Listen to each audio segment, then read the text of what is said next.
আজকে আপনাদের সাথে আমি শেয়ার করব ১ কাপ ময়দা আর পেঁয়াজ দিয়ে ঝটপট একটি নাস্তার রেসিপি। আশা করি রেসিপিটি সবার কাছে অনেক বেশি ভালো লাগবে। প্রথমেই একটা মিক্সিং বোলে নিয়ে নিচ্ছি ১ কাপ ময়দা। চাইলে এখানে ময়দার পরিবর্তে আটাও নেওয়া যাবে। সাথে দিয়ে দিচ্ছি ১ চা চামচ মরিচ গুঁড়ো, হাফ চা চামচ হলুদ গুঁড়ো আর স্বাদমতো লবণ। এরপর সাথে দিয়ে দিচ্ছি ১ চা চামচ সাদা তেল। এবার সমস্ত উপকরণের সাথে ময়দাটাকে ভালোভাবে মিক্স করে নিব। ময়দা ভালোভাবে মিক্স করা হয়ে গেলে এবার দিয়ে দিব নরমাল পানি। পানি আমি একবারে দিব না, অল্প অল্প করে দিব আর ময়দার সাথে মেশাতে থাকবো। এই ডোটা খুব বেশি নরমও হবে না, আবার খুব বেশি শক্ত হবে না। সফট একটা ডো তৈরি করে নিতে হবে। এই ডোটাকে ৪ থেকে ৫ মিনিট ভালোভাবে মথে নিতে হবে। এরই মধ্যে ডোটা আমার মথে নেওয়া হয়ে গেছে। এখন ডোটার গায়ে আমি একটু তেল মেখে নিচ্ছি যেন ড্রাই হয়ে না যায়। এখন ঢাকনা দিয়ে ঢেকে এই ডোটাকে রেস্টে রেখে দিব ৩০ মিনিটের জন্য। চুলায় একটা প্যান বসিয়ে দিয়েছি আর প্যানটা গরম হয়ে আসলে দিয়ে দিব ১ টেবিল চামচ তেল। তেল গরম হয়ে আসলে দিয়ে দিচ্ছি ১ চা চামচ আস্ত জিরা। এরপর দিয়ে দিচ্ছি ১.৫ কাপ পেঁয়াজ কুচি, সাথে দিয়ে দিচ্ছি স্বাদমতো লবণ, ১ চা চামচ আদা রসুন বাটা। আদা রসুনের সাথে পেঁয়াজটাকে ২ মিনিট একটু ভেজে নিব। ২ মিনিট ভেজে নেওয়া হয়ে গেছে। এরপর দিয়ে দিচ্ছি ১ চা চামচ লাল মরিচের গুঁড়ো, হাফ চা চামচ হলুদ গুঁড়ো। আর দিয়ে দিচ্ছি ১ চা চামচ গরম মসলার গুঁড়ো, ১ চা চামচ চাট মসলার গুঁড়ো।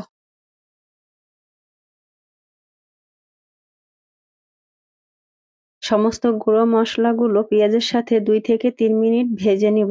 ভেজে নেওয়া হয়ে গেলে এর মধ্যে দিয়ে দিব ১.৫ টেবিল চামচ বেসন। আবারও ১ থেকে ২ মিনিট নেড়েচেড়ে বেসনটাকে পেঁয়াজের সাথে মিশিয়ে নিব। মেশানো হয়ে গেলে দিয়ে দিব ১ টেবিল চামচ ধনিয়া পাতা কুচি।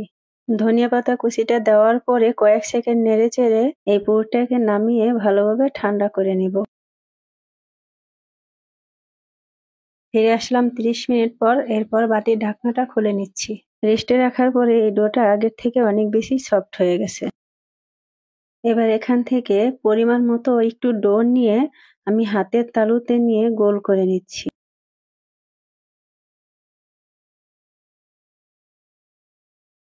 এবার ডোয়ের উপরে একটু ময়দা ছিটিয়ে দিয়ে ছোট একটা রুটি বেলে নিচ্ছি। এই রুটিটা খুব বেশি ভারীও হবে না, আবার একেবারেও পাতলা হবে না। পাতলা থেকে একটু ভারী হবে।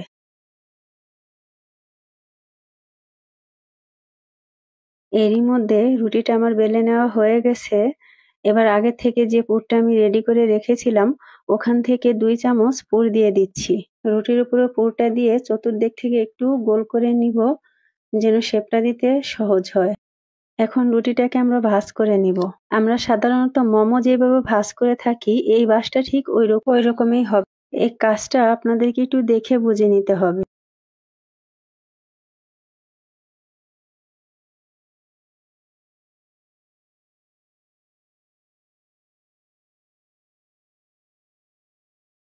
দেখতে পাচ্ছেন একটা নাস্তা আমি এরই মধ্যে তৈরি করে নিয়েছি, আর বাকি নাস্তাগুলো আমি এইভাবেই তৈরি করে নিব। বাকিগুলো তৈরি করে নিয়ে চলে যাব নাস্তাগুলো ভাজার জন্য। চুলায় আগে থেকে একটা প্যান বসিয়ে দিয়েছি। প্যানটা গরম হয়ে আসলে দিয়ে দিচ্ছি তেল। তেল গরম হয়ে আসলে একে একে নাস্তাগুলো তেলের ভিতর ছেড়ে দিচ্ছি।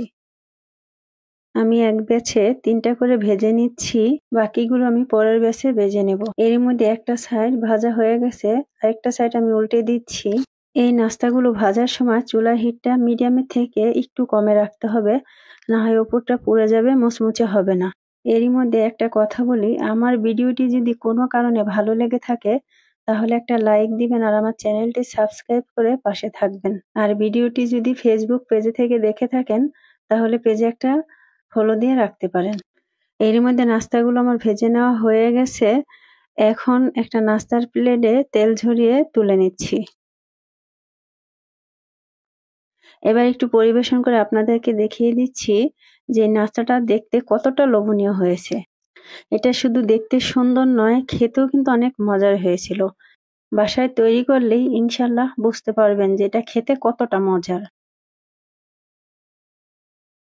এবার একটা নাস্তা আমি একটু ভেঙে দেখিয়ে দিচ্ছি যে ভিতরটা কেমন হয়েছে।